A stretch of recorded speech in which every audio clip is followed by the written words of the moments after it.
حد تک جو ہے یہ گرا ہے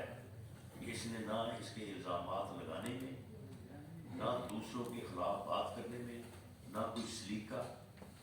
نہ کوئی لمٹ، اور صرف ایک ہی بات ہے کہ جی بس جو ہے وہ جو میں کہہ رہا ہوں اس کو جو ہے وہ تسلیم کیا ہے، اور اگر اس کو تسلیم نہیں کیا جاتا۔ جنرل قمر جاوید باجوہ صاحب جب تک وہ چیف آف آرمی اسٹاف تھے، چلو اس وقت تک کسی بات سے اختلاف تھا تو وہ ایک علیحدہ بات ہے،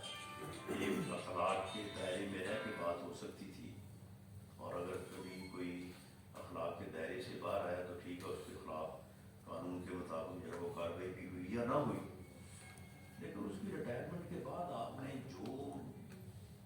گند اچھالا ہے یا جو آپ نے حرکتیں کی ہیں، تو اس سے تو یہ معلوم ہوتا ہے کہ آپ میں کوئی یعنی جو ہے وہ انسانیت، کوئی شرم، کوئی قدر آپ میں ہے ہی نہیں، اور آپ نے خود جو ہے وہ اپنے لوگوں کو انکرج کیا جو ہماری انفارمیشن ہے کہ جی یہ کام کرے گا۔ آپ کچھ لوگوں سے پریس کانفرنس بھی کرانا چاہتے تھے، جو شاید بعد میں پھر جو ہے وہ لوگ تھے آنے کے یا کیا جو ہے وہ معاملہ ہوا۔ تو اب جب اس دن 26 نومبر کو یہ ناکام ہوا، لانگ مارچ میں بھی، اس کے بعد گیدرنگ میں بھی عوام نے، پبلک ایٹ لارج نے اس کا ساتھ نہیں دیا،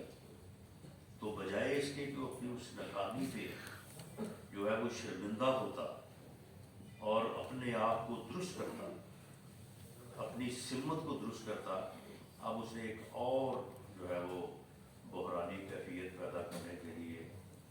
کے پی کے اور پنجاب کی اسمبلیوں کو جو ہے وہ ڈیزالو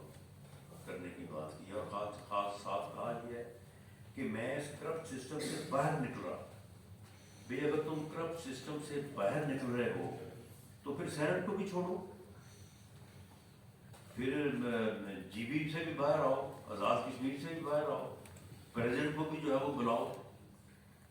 اور اس کرپٹ سسٹم کو جسے تم کرپٹ سسٹم کہتے ہو اس سے باہر نکل کے پھر جدوجہد کرو اور انقلاب لے کے آؤ۔ ایک طرف تم کرپٹ سسٹم سے باہر نکل رہے ہو، دوسری طرف پھر دوبارہ الیکشن لڑ کے پھر اسی سسٹم کا حصہ بھی بننا چاہتے ہو۔ میننگ دیر بھائی کہ اگر یہ سسٹم تمہیں وزیر اعظم بنائے، تمہیں اقتدار دے تو پھر بالکل ٹھیک ہے، پھر یہ کرپٹ نہیں ہے۔ فرا گوگی اگر جو ہے وہ پورے پنجاب کو بیچے تو یہ کرپشن نہیں ہے،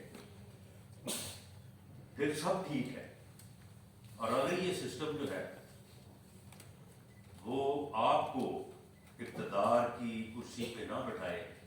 تو پھر یہ سسٹم جو ہے یہ بڑا غلط ہے، پھر یہ سسٹم جو ہے وہ ٹھیک نہیں ہے۔ تو اب اس نے جو یہ پروگرام بنایا ہے اور آج سنا ہے کہ 20 دسمبر سے وہ استعفے دیں گے، بھئی اگر آپ نے استعفے دینے کا فیصلہ کر لیا ہے یا اسمبلیاں توڑنے کا فیصلہ کر لیا ہے تو پھر 20 دسمبر تک کیوں انتظار ہے؟ یہ جو 15-20 دن ہے اس میں آپ نے کیا کرنا ہے؟ اگر آپ نے فیصلہ کر لیا تو اس کو اناؤنس کریں۔ صرف عدم استحکام تاکہ ملک افراتفری کی طرف جائے، ملک اپنے معاملات کو جو ہے وہ سنبھال نہ سکے، حالات جو ہے وہ عدم استحکام کا جو ہے شکار، اس کا صرف بنیادی ایجنڈا یہ ہے کہ اگر یہ سسٹم، اگر یہ ملک مجھے اقتدار کی کرسی پہ بٹھائے تو پھر بالکل ٹھیک ہے، ہر چیز ٹھیک ہے، اگر مجھے نہ بٹھائے تو پھر یہ کام چلنا نہیں چاہیے۔ یا نعوذ باللہ اس کا تو یہاں تک بھی اس نے مختلف موقعوں پہ بات کی ہے کہ یہ ملک ہی پھر جو ہے وہ نہ رہے یا ٹکڑوں میں جو ہے وہ تقسیم ہو جائے یا اس کے اوپر ایٹم بم جو ہے وہ گر جائے۔ اس حد تک اس کی